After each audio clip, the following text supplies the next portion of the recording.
আসসালামু আলাইকুম এভরিওয়ান। আজকের ভিডিওটা ক্লিনিং দিয়ে শুরু করলেও ইফতারটা কিন্তু খুবই জমজমাট ছিল। আমি কিন্তু 2 রকমের পাকুড়া বানিয়েছি যেটা কিনা খুবই স্পেশাল। সেই সাথে বানিয়েছি একটু ভিন্ন স্টাইলের আলুর চপ যেটা খেতে ভীষণ মজা হয়েছিল। দেখতে হলে কিন্তু ভিডিও শেষ পর্যন্ত আমার সাথেই থাকতে হবে।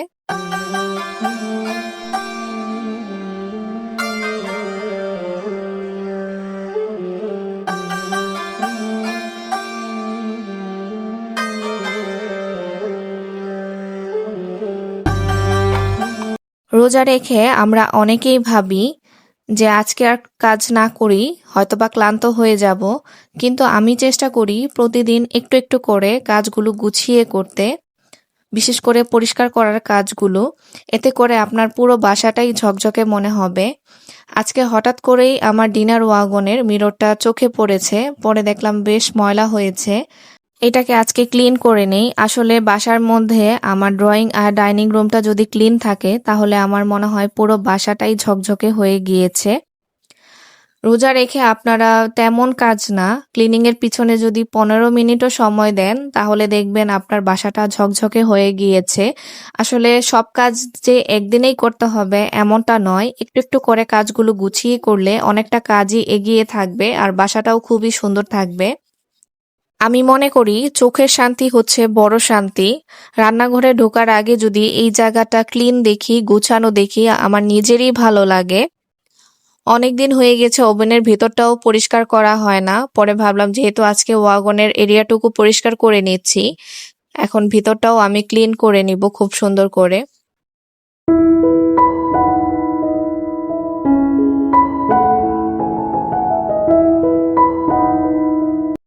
এখন চলে আসলাম কিচেনে। আজকের ইফতারের জন্য সব উপকরণ আমি ফ্রিজ থেকে বের করে নিয়েছি। প্রথমে আমি হচ্ছে ফুলকপিটা কেটে নিব। আজকে যেহেতু 2 ধরনের পাকুড়া রেখেছি, সেই সাথে তো ভিন্ন স্টাইলের আলুর চপ আছেই। সাথে কিন্তু আছে পেঁয়াজি, বেগুনি, ছোলা। আজকের ইফতারের মেনুটা অনেক বড় রাখার চেষ্টা করেছি, যেহেতু আমাদের বাসায় হচ্ছে সব সময় একটু ভিন্ন টাইপের খাবার খাওয়া হয় ইফতারিতে। প্রতিদিনই দেখা যায় এইসব খাবারগুলো আমি তৈরি করি না। এর জন্য যেদিনই করি একটু বিভিন্ন টাইপের হচ্ছে পাকুড়া রাখার চেষ্টা করি বা বিভিন্ন টাইপের হচ্ছে ভাজাভাজির আইটেমটা করি সব সময়। আমার হাতের এই ফুলকপির পাকুড়াটা কিন্তু একটু বেশি স্পেশাল, কারণ এটা খেতে কিন্তু ভীষণ মজা হয়। সবাই অনেক পছন্দ করে। আমি যেভাবে করি আপনাদের সাথে সেভাবেই শেয়ার করব। এদিকে আমি হচ্ছে চুলাতে কিন্তু আলু সিদ্ধ দিয়ে রেখেছি। আলুটা আমার অলরেডি সিদ্ধ হয়ে গিয়েছে। আলুটা ছিলে তারপর হচ্ছে আমি সিদ্ধ করতে দিয়েছিলাম। আমার কাছে মনে হয় এটা আমার কাছে বেশি সুবিধা লাগে। আর এখন আমি যে ফুলকপিগুলো কেটে রেখেছি আমি সেই পানিতেই হচ্ছে ফুলকপিগুলো ভাপ দিয়ে নিব হালকা করে। এর জন্য আমি হচ্ছে লবণ দিয়ে দিচ্ছি। আমার এতে করে সময়টা কিন্তু বেশ বেঁচে গেল অনেকটাই। গরম পানি করা লাগলো না। দেখা যায় ঠান্ডা পানির সাথে ফুলকপি দিলে অনেকটা সময় লাগতো। কিছু কিছু ট্রিক্স আসলে আমাদের কাজকে অনেক সহজ করে দেয়, আমাদের সময়কে বাঁচিয়ে দেয়। আপনারা যদি এভাবে কাজগুলো করেন বুদ্ধি করে একটু, দেখবেন অনেকটা কাজই সহজ হয়ে গিয়েছে। পাতাকপির পাকোড়াতে আমি সব ধরনের গুঁড়ো মশলা অ্যাড করেছি, সেই সাথে দিয়েছি সামান্য আদা রসুন বাটা, যেটা গ্রান অনেক সুন্দর আসে। আর দিয়েছি একটা সিক্রেট জিনিস, যেটা হচ্ছে ডাল বাটা। এটা পাতাকপির পাকোড়াটার ভেতর যেমনটা সফট করে, বাইরে থেকে অনেকটাই ক্রিস্পি করে। এটা দেওয়ার চেষ্টা করবেন। সবশেষে অ্যাড করেছি ম্যাগির ম্যাজিক মশলা, যেটা টেস্ট অন্য লেভেলে নিয়ে যাবে। এখন আমি পেঁয়াজ আর মরিচগুলো কুচি করে রাখছি। আমি সবকিছুই রেডি করে রাখবো, তারপর হচ্ছে গোসল করে নামাজ পড়ে ইফতার ভাজার জন্য আসবো। এতে করে আমার কাজটা অনেক সহজ মনে হয়।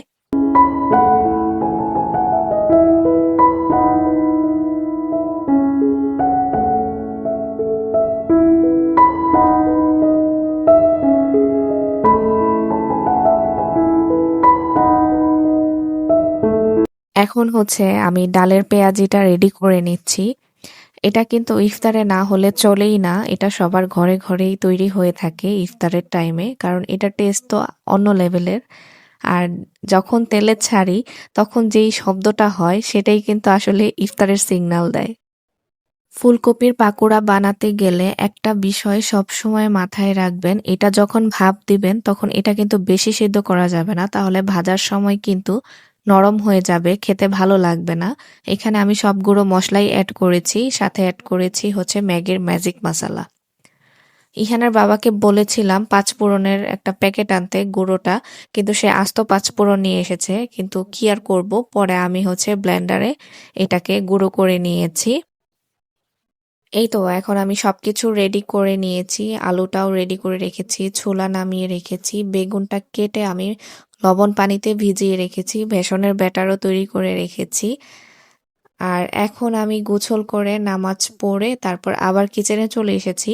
সর্বপ্রথম আমি হচ্ছে ছোলাটা ভুনা করে নিব।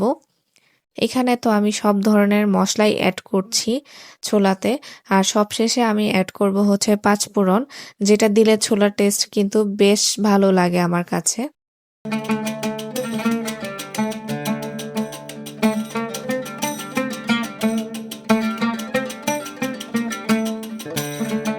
এক পাশের চুলাতে আমি ছোলা ভুনা করে নিচ্ছি, আর পাশের চুলাতে আমি হচ্ছে পেঁয়াজিগুলো ভেজে নিচ্ছি। পেঁয়াজি ভাজার সময় যে স্মেলটা আসতেছিল, মাশাল্লাহ এত সুন্দর স্মেল। পেঁয়াজিতে আমি কোন কোন ডাল অ্যাড করেছি আমি একটা ভিডিওতে দেখিয়ে দিয়েছি। আমি যে দুইটা ডাল অ্যাড করে পেঁয়াজিটা তৈরি করি, এতে করে কিন্তু পেঁয়াজিটা অনেকটাই ক্রিস্পি হয়, আমার কাছে খেতে কিন্তু ভীষণ ভালো লাগে। আপনারা ভিডিওতে দেখেই নিশ্চয়ই বুঝতে পারছেন এটা কতটা ক্রিস্পি হয়েছে আর দেখতে কতটা সুন্দর লাগছে, মাশাল্লাহ। এখন আমি হচ্ছে পাতাকপির পাকোড়াটা ভেজে নিব।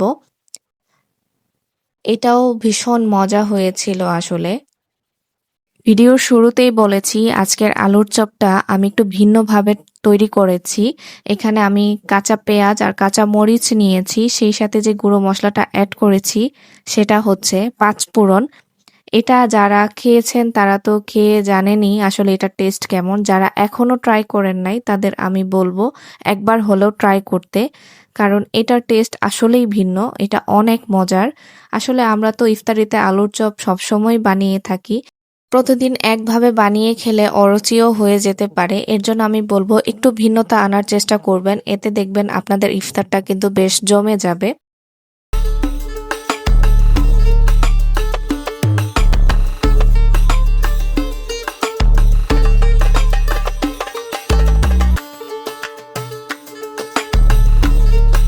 ইফতার শেষে কিন্তু আমরা অনেকটাই ক্লান্ত হয়ে যাই, কিন্তু সিঙ্কের উপরে দেখা যায় অনেক প্লেট বাটি জমে যায়।